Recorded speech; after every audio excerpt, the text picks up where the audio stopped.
خدا کے دین کی خدمت کا ایک انمول ادارہ رہے برے انسانیت تو سب کو پیار. ہاں میں بھی چاہتا ہوں کہ پیر پھیلا کر سوؤں، لیکن جب ارادہ کرتا ہوں بس خیال ہوتا ہے کہ اللہ دیکھ رہا ہے، تو بس یہ احساس آتے ہی ادب کے خلاف معلوم ہوتا ہے کہ پیر پھیلا. اس قدر استہزاء کہ اللہ دیکھ رہا ہے.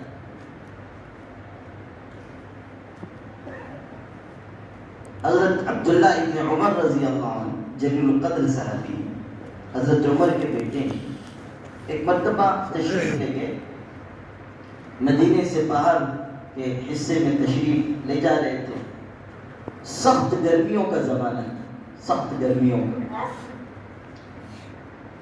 اور وہاں ان کی ملاقات بکریوں کے ایک چرواہے سے ہوئی. بکریوں کا چرواہا ملا.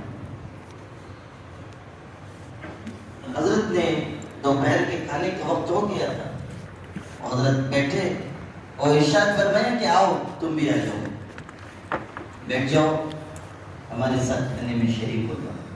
اس نے کہا کہ نہیں، میں روزے سے. سخت گرمی کے زمانے ہیں، رمضان نہیں، عام دن، اور بکریوں کا چرواہا ہے جو مشقت کا کام کر رہا ہے، اس گرمی میں بکریاں چرا رہا ہے، اور وہ کہتا ہے کہ میں روزے سے ہوں. حضرت عبداللہ ابن عمر نے کہا کہ ابھی رمضان تو نہیں ہے کہ جو تم نے روزہ رکھا ہے، یہ تو عام سے دن ہے. تو اس نے کتنا خوبصورت جواب دیا. اس نے کہا کہ میں اپنے خالی دنوں کو استعمال کر رہا ہوں. یہ وہ لوگ زیادہ سمجھ پائیں گے جو قرآن مجید پر نظر رکھتے ہیں. قرآن مجید میں سورہ حاقہ ہے، اس میں اللہ تعالیٰ کا ارشاد ہے جنتی لوگوں کے بارے میں کہ جب ان کا نام اعمال داہنے ہاتھ میں دیا جائے گا اور اللہ تعالیٰ کی نعمتیں ان پر برسیں گی اور اللہ بے شمار انعامات سے ان کو نوازے گا. ہم تصور نہیں کر سکتے کیا کیا اللہ تعالیٰ عطا کرے گا. اعددت لعبادی الصالحین ما لا عین رأت ولا اذن سمعت ولا خطر على قلب بشر. ارشاد فرمایا کہ میں نے، اللہ کہتا ہے، میں نے اپنے نیک بندوں کے لیے جنت میں ایسی چیزیں جمع کر رکھی ہیں اور ایسی چیزیں تیار کی ہیں کہ جس کو نہ کسی آنکھ نے دیکھا ہے، نہ کسی کان نے سنا ہے، نہ کسی انسان کے دل میں اس کا گمان گزرا ہے. ایسی نعمتیں میں نے تیار. حضرت صہیب رضی اللہ عنہ سے نقل کیا گیا، حضور صلی اللہ علیہ وسلم نے ارشاد فرمایا جنت والوں کو جنت میں داخل کر دیا جائے گا، انعامات سے نوازا جائے گا، بہترین آسائشیں ان کو حاصل ہوں گی. اس کے بعد اللہ تعالیٰ کہے گا کچھ اور چاہتے ہو، کچھ اور مانگتے ہو؟ تو جنت والے کہیں گے اللہ اب ہم کیا چاہیں گے؟ الم تبیض وجوہنا الم تدخلنا الجنہ وتنجنا من النار. اللہ کیا تو نے ہمارے چہروں کو روشن نہیں کر دیا؟ کیا تو نے ہم کو جنت میں داخل نہیں کر دیا؟ کیا تو نے دوزخ سے بچا نہیں دیا؟ یہ بارش کی طرح نعمتیں ہم پر برس رہی ہیں، اب ہم کیا چاہیں گے؟ اور اس سے بڑھ کر کیا ہوگا؟ تو اللہ تعالیٰ فرمائے گا اس سے بڑی بھی ایک نعمت ہے جو اب میں تم کو عطا کروں گا. اس کے بعد اللہ تعالیٰ پردے ہٹا دے گا، حجابات ہٹا دے گا اور اپنا دیدار کرائے گا. حدیث کے الفاظ ہیں کہ اب یہ جو نعمت ملے گی اس کو پا کر بقیہ ساری نعمتوں کو جنتی بھول جائے. اللہ کے دیدار کی لذت.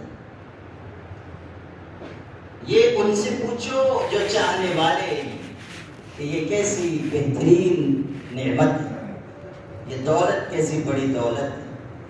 بعد نے کہا نا یہ جنت مبارک رہے زاہدوں کو، یہ جنت مبارک رہے زاہدوں کو. میں تو آپ کا سامنا چاہتا ہوں، میں تو آپ کا سامنا چاہتا ہوں، تیرے عشق کی انتہا چاہتا ہوں. ایک بات سے کسی نے پوچھا کہ عشق کی انتہا کیا ہے؟ انہوں نے کہا کوئی انتہا نہیں، یہ ایسی چیز ہے جس کی کوئی انتہا نہیں. تو اس نے کہا کہ پھر آپ نے یہ کیسے کہہ دیا کہ تیرے عشق کی انتہا چاہتا ہوں؟ جب آپ کہہ رہے ہیں کہ انتہا کوئی نہیں تو آپ نے کیسے کہا کہ تیرے عشق کی انتہا چاہتا ہوں؟ اقبال نے کہا اللہ کے بندے اگلا مصرع بھی تو پڑھ، میری سادگی دیکھ کیا چاہتا ہوں. یعنی ایسی چیز کہ جس کی انتہا نہیں ہے اس کی انتہا مانگ رہا ہوں. تیرے عشق کی انتہا چاہتا ہوں، میری سادگی دیکھ کیا چاہتا ہوں. یہ جنت مبارک رہے زاہدوں کو، میں تو آپ کا سامنا چاہتا ہوں. لا الہ الا اللہ. یہ ہے وہ چیز کہ جو جنت والوں کو عطا کی جائے گی، اور ایسی نعمت ہوگی کہ اس کے آگے اور ساری نعمتیں ہیچ ہوں گی. تو کتنی نعمتیں جنت والوں کو دی جائیں گی اس کی تفصیل کا موقع نہیں ہے. لیکن جو بات میں آپ کو سنا رہا تھا وہ یہ کہ جنت والوں کو جب جنت میں داخل کیا جائے گا، انعامات سے نوازا جائے گا، تو ایک بات کہی جائے گی، وہ قرآن میں نقل کی گئی ہے سورہ حاقہ میں. کہا جائے گا کُلُوا وَاشْرَبُوا ہنیئا بما اسلفتم فی الایام الخالیہ. جنت میں خوب فراغت سے مزے سے کھاؤ پیو ان اچھے اعمال کی وجہ سے جو تم نے خالی دنوں میں کر کے آگے بھیج دیے. بما اسلفتم فی الایام الخالیہ خالدین. یہی اسی آیت کی طرف اس بکری کے چرواہے نے اشارہ کیا کہ میں اپنے خالی دنوں کو استعمال کروں. اس آیت بما اسلفتم فی الایام الخالیہ. حضرت عبداللہ ابن عمر نے جب یہ بات سنی تو انہوں نے امتحان دینے کا ارادہ کیا. کہا کہ یہ بات تو بہت بڑی کر رہا ہے، لیکن ذرا جانچیں کہ اندر بھی کچھ ہے یا باہر ہی بات. اس لیے کہ کچھ لوگ ایسے ہوتے ہیں کہ جن کا سارا دین ان کی زبان پہ ہوتا ہے، سارا دین منہ کی زبان پر ہوتا ہے، اندر دین نہیں ہوتا. ظاہر بہت اچھا ہے اور باطن بہت ہی خراب ہے. چہرہ روشن اندرون چنگیز سے تاریک تر. چہرہ بہت روشن ہے، ماشاء اللہ پگڑی بھی 70 گز کی ہے، اور جبہ امامہ دیکھ کے لوگ سمجھیں کہ یہ تو حضرت جبریل کے سگے بھتیجے ہیں اور مسجد جنت سے تشریف لائے. اے بسا آدم، اے بسا ابلیس آدم روح ہست. مولانا جلال الدین رومی کہتے ہیں مثنوی میں کہ بہت مرتبہ ایسا ہوتا ہے کہ ابلیس انسانی شکل میں ہوتا ہے، انسان کی شکل میں ہوتا ہے اور بڑا نورانی. اب اگر آپ نے یہ دیکھا کہ واہ ان کا چہرہ تو ایسا منور ہے اور ان کا لباس ایسا پاکیزہ ہے اور باتیں ایسی دل کو موہ لینے والی ہے، چلیے انہی کے دست حق پرست پر بیعت ہو جائے. تو آپ نے اگر اس کے ہاتھ میں ہاتھ دے دیا تو سیدھا آپ کو لے جائے گا جہنم. انسان کے ظاہر کو نہ دیکھیے، اس کے اندرون کو جانچیے، اندرون کو، اندر کیا ہے. حضرت عمر رضی اللہ تعالیٰ عنہ کے سامنے کسی نے تعریف کی، فلاں بڑا اچھا آدمی. حضرت نے فرمایا کبھی اس کے ساتھ سفر کیا ہے؟ یعنی کہاں قرض لیا ہے؟ نہیں. کچھ مالی معاملہ ہوا ہے؟ کہا نہیں. فرمایا ہرگز اس کے بارے میں رائے قائم نہ کرنا جب تک کہ ان میں سے کوئی کام نہ ہو. یہ بنیاد نہیں ہے کہ کوئی ظاہری طریقے پر کیسا ہے، زبان کیسی ہے.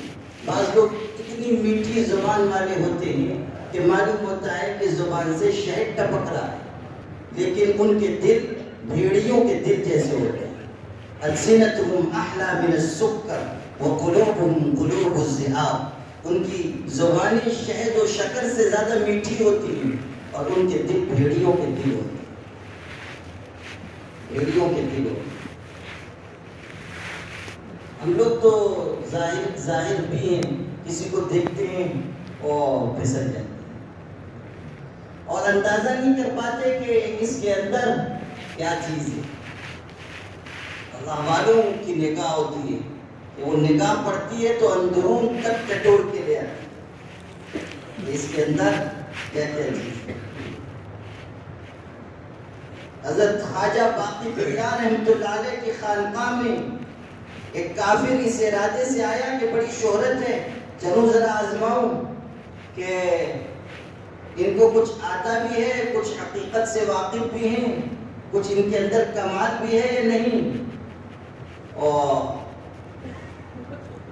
آیا کپڑے کے نیچے وہ جو زنار باندھتے ہیں وہ زنار بنی ہوئی اور اس کو چھپا کر آیا. اور بڑا جانکار تھا، حضرت کی خدمت میں حاضر ہوا اور آ کر کہنے لگا کہ معرفت کی حقیقت بتا دیجیے. معرفت کی حقیقت، وہ امتحان کے لیے آیا تھا. حضرت نے کتنا خوبصورت جواب دیا. ارشاد فرمایا اگر معرفت کی حقیقت جاننا چاہتے ہو تو کپڑے کے نیچے چھپی ہوئی زنار توڑ کر آؤ تو بیٹے بتا دیں گے.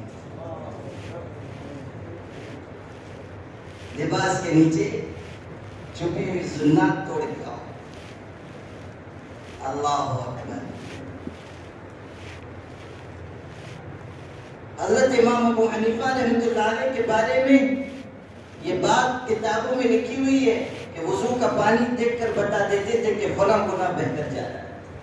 پانی دیکھ کر وضو کرتا ہے انسان تو گناہ جھڑتے ہیں، تو وہ پانی دیکھ کر بتاتے تھے فلاں گناہ، یہ غیبت، یہ جھوٹ، یہ بدکاری بہ کر جاتی ہے. ایک بزرگ کے بارے میں یہ بات نقل کی گئی کہ مسجد میں آتے تھے تو چہرے پہ رومال ڈال کے آتے تھے. چہرے پہ رومال ڈال کے آتے تھے.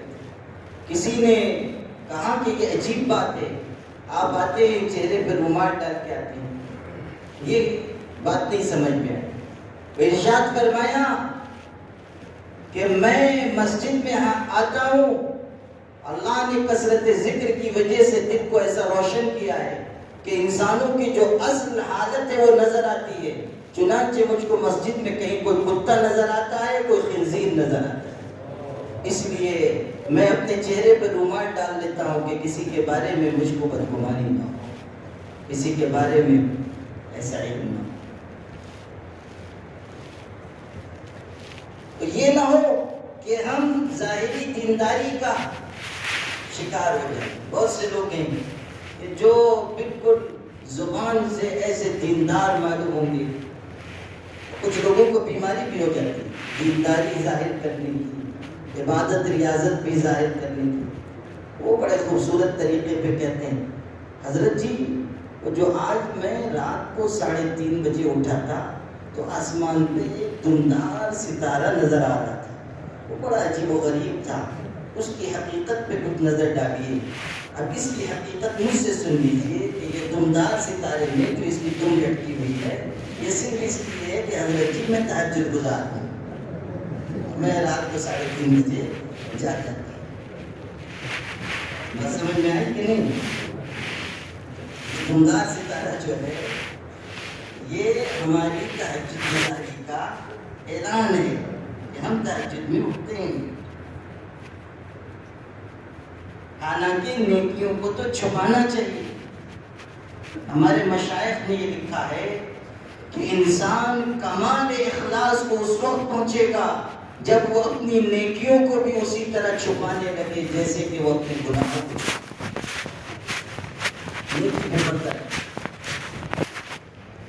ہم کیوں اظہار کریں کسی سے کہ ہم یہ کرتے ہیں، ہم وہ کرتے ہیں؟ دنیا کے لوگ ہمیں دیں گے کیا؟ دنیا کے پاس ہے کیا جو وہ ہم کو دیں گے؟ یہ جو مال ہے، یہ زر ہے، یہ اسباب، یہ جائیدادیں، یہ زمینیں، یہ باغات، یہ کھیتیاں، اور کائنات کے سیم و زر کے زخارف اور انبار، قسم پاک پروردگار کی یا اللہ کی محبت کے ایک شمع کے مقابلے میں بھی مچھر کے پر سے زیادہ بے حقیقت ہے. اس کی کوئی حیثیت نہیں. دنیا اللہ کے خزانے کی سب سے گری پڑی چیز ہے، گری پڑی چیز. اور جو مال کا حریص ہو گیا اور جو دنیا اور اسباب دنیا کا لالچی ہوا وہ اللہ کی نگاہ سے گر گیا، اللہ کی نگاہ سے گر گیا. یہ جو ہم ہائے دنیا کرتے رہتے ہیں یہ کام نہیں ہے. مشائخ نے تو یہاں تک لکھا ہے کہ دنیا جیفت و طالبھا کلاب، یہ دنیا مردار ہے اور اس کے طلب کرنے والے کتے ہیں. دنیا مردار ہے. اس کو طلب کرنے والے کتے ہیں. جنگل میں ویرانے میں ایک بزرگ رہتے تھے. انہوں نے چوکیداری کے لیے کتا پال لیا تھا. چوکیداری کے لیے پال سکتے ہیں, انہوں نے پال کر کتیا پالی تھی. اور ایک مرتبہ اس نے بچے دیے اور ان کو بڑی خوشی ہوئی. انہوں نے دعوت کی, اس کی خوشی ہوئی اور شہر کے کچھ دنیا داروں کو بلایا بستی کے. وہ تو رہتے تھے ویرانے کی طرف. شہر میں ایک بزرگ اور رہتے تھے جو ان کے دوست تھے. ان کو کہیں سے خبر ملی کہ دعوت ہوئی اور ہم کو یاد نہیں کیا گیا. ان کو احساس ہوا کہ ہم سے تو بڑا پہلا جانا ہے ان کا اور ہم کو بلایا نہیں. کسی موقع پہ ملاقات ہوئی تو شکایت کی, حضرت آپ سے کتنا پرانا تعلق ہے, آپ کی دعوت پر ہماری اور ہمیں یاد نہیں. حضرت نے کتنا خوبصورت جواب اس بزرگ نے کہا, میرے پیارے کتیا نے بچے دیے تھے اس لیے دنیا کے کتوں کو بلایا تھا. جب میرے یہاں بچہ پیدا ہوگا جب تم کو بلاؤں گا, میرے یہاں اولاد ہوگی تم کو. دنیا حقیقت مطالب حق, یہ حقیقت ہمارے آپ کے سمجھنے کی ہے کہ دنیا بے حقیقت شے. کلا بل تؤثرون الحیاة الدنیا والآخرة خیر وابقى ان هذا لفی الصحف الاولى صحف ابراہیم وموسیٰ. ارشاد ہو رہا ہے دنیا کے انسانوں, تم دنیا کی زندگی کو ترجیح دیتے ہو, آخرت کے مقابلے میں اونچا سمجھتے ہو, حالانکہ آخرت باقی رہنے والی ہے اور زیادہ بہتر ہے. اور یہ بات صرف قرآن میں نہیں ہے, یہ پہلے کی آسمانی کتابوں میں بھی, ابراہیم و موسیٰ پر اترنے والی کتابوں میں بھی ہم نے اتاری تھی کہ دنیا بے حقیقت ہے اور آخرت باقی رہنے والی ہے. اور ہمارا اعلان ہے کہ دنیا فنا ہو جائے گی اور آخرت باقی رہے گی. دنیا ذلیل ہے اور آخرت عزیز ہے, اور دنیا ناپائیدار ہے اور آخرت پائیدار ہے. اور دنیا سے محبت کرنے والا وہ نقصان اٹھائے گا اور آخرت سے محبت کرنے والا وہ کامیاب ہو جائے گا. من احب دنیاہ اضر بآخرتہ ومن احب آخرتہ اضر بدنیاہ فآثروا ما یبقى علی ما یفنى. ہمارے آقا نے فرمایا جو دنیا سے محبت کرتا ہے وہ اپنی آخرت کا نقصان کر لیتا ہے, اور جو اپنی آخرت سے محبت کرتا ہے اس کا کچھ تھوڑا بہت دنیا کا نقصان تو ہوتا ہے, لیکن نصیحت یاد رکھو کہ باقی رہنے والی آخرت کو فنا ہو جانے والی دنیا پر ترجیح دو. یہ دنیا کیا ہے؟ یہ تماشا ہے, دھوکہ ہے. وَمَا الْحَيَاةُ الدُّنْيَا إِلَّا مَتَاعُ الْغُرُورِ. دنیا کی زندگی تو بس دھوکے کا سامان ہے, دھوکے کا سامان. دنیا جسے کہہ رہے ہو جادو کا کھلونا ہے, مل جائے تو مٹی ہے, کھو جائے تو سونا ہے. یہ تو مٹ جانے والی چیز ہے, اور جس کو مل گئی اس کا بھی کون سا بہت بھلا ہوا. جس کو مل گئی اس کا کون سا بہت بھلا ہوا. ایک دن آئے گا کہ سب چھوڑ کر چلا جائے. بس اتنی ہی حقیقت ہے بڑے بے خواب ہستی کی کہ آنکھیں بند ہوں اور آدمی افسانہ ہو جائے. آج نام سے پکارے جاتے ہو, جیسے ہی مرو گے لوگ کہیں گے مرحوم بڑے اچھے آدمی تھے. نام بھی تمہارا مٹ گیا, مرحوم بڑے اچھے آدمی, بات ختم. کون یاد رکھنے والا ہے؟ جائیں گے بس وہی سرمایہ ساتھ جائے گا جو ہم نے آخرت کے لیے بھیجا ہے, اور باقی کوئی کام آنے والا نہیں. آخرت کی زندگی ہمیشہ کی زندگی. اور کر لو کہ اس فانی دنیا کے پیچھے ہم کیسی بڑی چیز کا سودا کریں اور اس کو ہم ٹھکرائیں. اللہ اکبر. ہاں تو میں یہ کہہ رہا تھا کہ اصلی دینداری انسان کے اندر آنی چاہیے, زبان والی دینداری نہیں, اظہار کی دینداری نہیں. ابھی ہمارے بھائی مولانا نور محمد صاحب ہمارے بڑے عزیز ہیں, ہمارے بہت مخلص ہیں. اللہ تعالیٰ ان کو دارین میں سکون فرمائے. بڑا مخلصانہ تعلق ان کا ہے, اور اللہ نے ان کو دین کی خدمت کو قبول کریں۔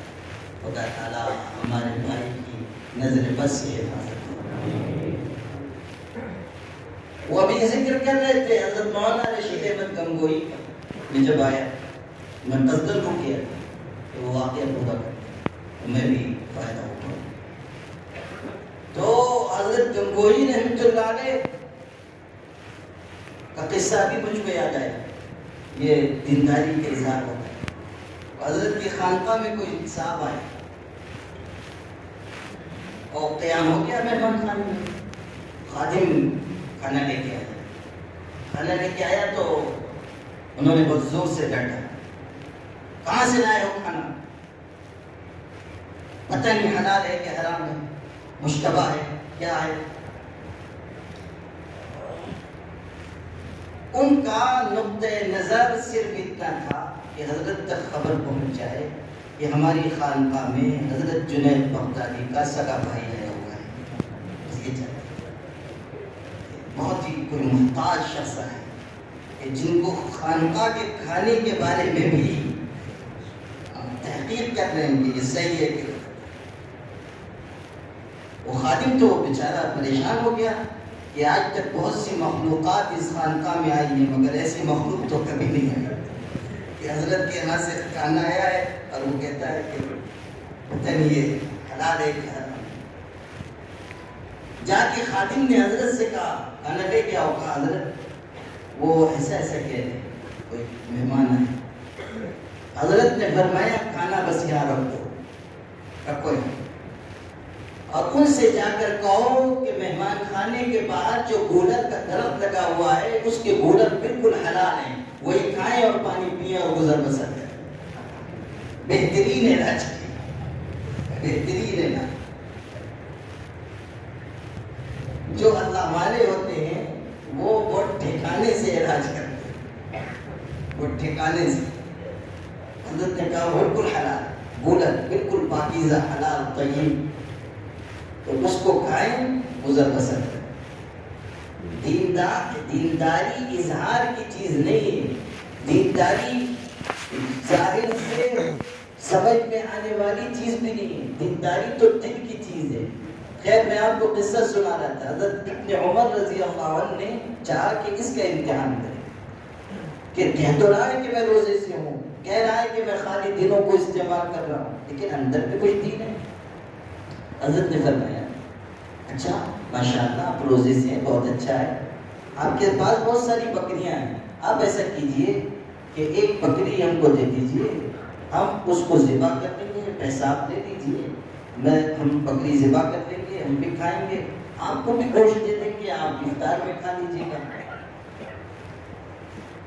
اس شخص نے دیکھیے امتحان لیا جا رہا تھا، اب اس نے کہا کہ حضرت یہ بکریاں میری نہیں ہیں، میں مالک نہیں ہوں، میں بکریوں کا چرواہا ہوں، بکریوں کا مالک کوئی اور ہے، میں صرف مزدوری پر بکریاں چراتا ہوں بس، اس لیے میں بیچ نہیں سکتا۔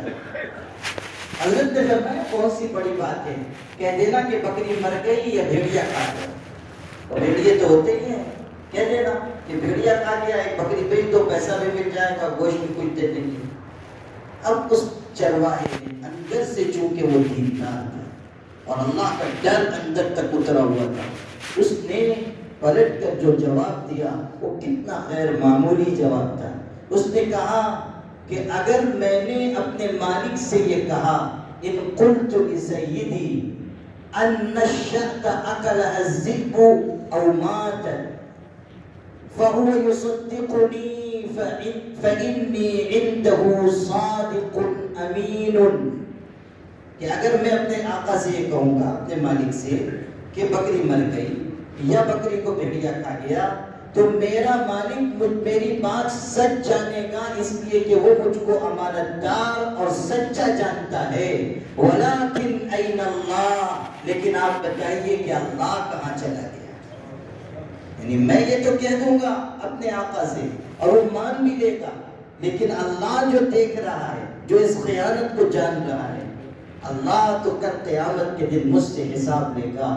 بس یہ جملہ سننا تھا، این اللہ، یہ ایمان و یقین سے لبریز تقوی سے لبریز جملہ جو حضرت ابن عمر نے سنا، وہ ایسی کیفیت ان پر طاری ہوئی کہ وہ کہتے تھے کہ بکریوں کا ایک چرواہا کہتا ہے این اللہ این اللہ این اللہ این اللہ، بار بار دہراتے تھے۔ یہ بکریوں کا چرانے والا کہتا ہے کہ این اللہ، اللہ کہاں گیا، اللہ کہاں گیا، اللہ کہاں گیا، اللہ کہاں گیا، تکرار کر رہے ہیں۔ پھر پوچھا اس سے تمہارا مالک کون ہے؟ وہیں سے واپس آئے مدینہ طیبہ، اس کے مالک کے پاس گئے، وہ تو خوش ہو گیا کہ صحابی جلیل تشریف لائے، کہا کہ میں تمہارے غلام کو خریدنا چاہتا ہوں۔ غلام کو خریدا، بکریاں خریدی، تشریف لے گئے اور جا کر فرمایا کہ میں تم کو خرید چکا اور بکریاں بھی خرید چکا، میں تم کو اللہ کے لیے آزاد کرتا ہوں، بکریاں سب تم کو تحفے میں دیتا ہوں۔ اللہ کے ڈر کا یہ انعام ظاہر ہو۔ جو اللہ سے ڈرتا ہے خدا بے وہم و گمان روزی عطا کرتا ہے۔ وَمَن يَتَّقِ اللَّهَ يَجْعَل لَّهُ مَخْرَجًا وَيَرْزُقْهُ مِنْ حَيْثُ لَا يَحْتَسِبُ، جو اللہ سے ڈر کر زندگی گزارے گا اللہ تعالیٰ مشکل میں اس کے لیے آسانی پیدا کرے گا اور ایسی جگہ سے روزی دے گا وہ گمان نہیں کر سکتا، سوچ نہیں سکتا، اللہ ایسی جگہ سے روزی عطا کرے۔ ہمیں جو غلبہ حاصل ہوتا ہے، ہمیں جو ماضی میں اقتدار حاصل ہوا، ہمیں جو سربلندی حاصل ہوئی، ہمیں جو عروج حاصل ہوا، وہ ہماری تعداد کی وجہ سے نہیں، اسلحے کی وجہ سے نہیں، لشکروں کی وجہ سے نہیں، اللہ نے ہمیں جو غالب کیا تھا وہ ایمان اور تقوی کی وجہ سے غالب کیا تھا، اور اس طرح غالب کیا کہ بکریوں کو چرانے والے قیصر و کسریٰ کے تخت سلطنت کے مالک بن گئے۔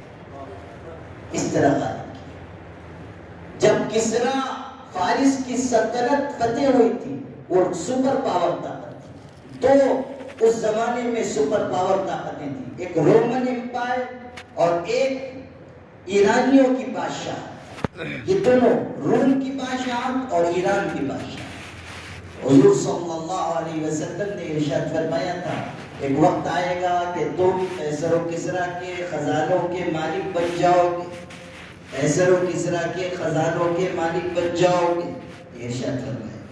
حضرت عمر کے دور میں ایران فتح ہوا، وہ جو ایران کا بادشاہ تھا جو کسریٰ کہلاتا تھا، وہ اتنا بڑا تاج اپنے سر پہ پہنتا تھا کہ اس کو اٹھانے کے لیے بھی 2-4 افراد کرتے تھے، وہ بہت بڑا تاج تھا اور اس میں قیمتی ہیرے جواہرات لگے ہوئے تھے، اور وہ زنجیروں، سونے کی زنجیروں سے لٹکایا جاتا تھا اور اس میں یہ صرف سر ڈال کر بیٹھ جاتا تھا، اتنا بڑا تاج تھا۔ جب فتح ہوا ایران تو وہ جو اس کا تاج تھا وہ ایک غریب شخص کے ہاتھ لگا اور وہ اس کو ٹاٹ میں ڈال کر، بڑے سے ٹاٹ میں ڈال کر لے کر آئے۔ وہ بیت المال کے جو ناظر تھے ان کو کہا کہ اس میں کسریٰ کا تاج ہے، وہ تو حیران ہو گئے، کسریٰ کا تاج کہاں؟ کسریٰ کا تاج کھول کر دیکھا، ہیرے جواہرات جگمگ جگمگ کر رہے ہیں، اور وہ انسان بالکل غریب خلیے سے معلوم ہو رہا ہے اور چہرہ ڈھانپ کر آیا ہے، پتہ بھی نہیں چل رہا ہے کون انسان ہے، چہرے سے لباس سے غریب معلوم ہوتا ہے۔ تو بیت المال کے ناظر نے امتحان لیتے ہوئے پوچھ لیا کہ یہ تم کو مل گیا تھا، تم چھپا لیتے، کسی نے دیکھا تو تھا نہیں، تمہاری 7 پشتوں کے کام آتا۔ تو اس نے کتنا خوبصورت جواب دیا، کہا کہ یہ تاج جس کے سر پر تھا اس کے تو کام نہیں آیا، میرے تو قدموں میں ہے، میرے کیا کام آیا، میرے قدموں میں پڑا، میرے کیا کام ہے۔ اس نے کہا کہ اپنے چہرے سے رومال ہٹا کر دکھاؤ کون ہو تم، تاکہ ہم جانیں کہ ہماری فوج میں کیسے کیسے مخلص لوگ ہیں۔ اور اس نے کہا کہ میں اپنے نام اعمال کو ریاکاری کے بوجھ سے بوجھا نہیں، اور یہ کہہ کے واپس لوٹ کر چلے گئے۔ دنیا نے اس کا نام نہیں جانا لیکن اس کی کردار کی خوشبو ہم تک پہنچی، اور ہمیں فخر ہے کہ ہم ان کی اولاد ہیں جنہوں نے کسریٰ جیسے بادشاہ کے تاج کو بھی ٹھوکر میں رکھا اور ساری دنیا کو بتا دیا کہ جب سے ہمیں ایمان کی دولت ملی ہے بادشاہوں کے تاج و تخت کی قیمت ہماری نگاہوں میں گر گئی۔ یہ چیز میرے بھائیوں اس حقیقت کو اچھی طرح سمجھو کہ جب ہمارے دل میں یہ احساس پیدا ہوگا کہ اللہ ہم کو دیکھ رہا ہے تب ہماری زندگی صحیح راستے پر ہے. ادارہ رہے برے انسانیت تو سب کو پیارا ہے.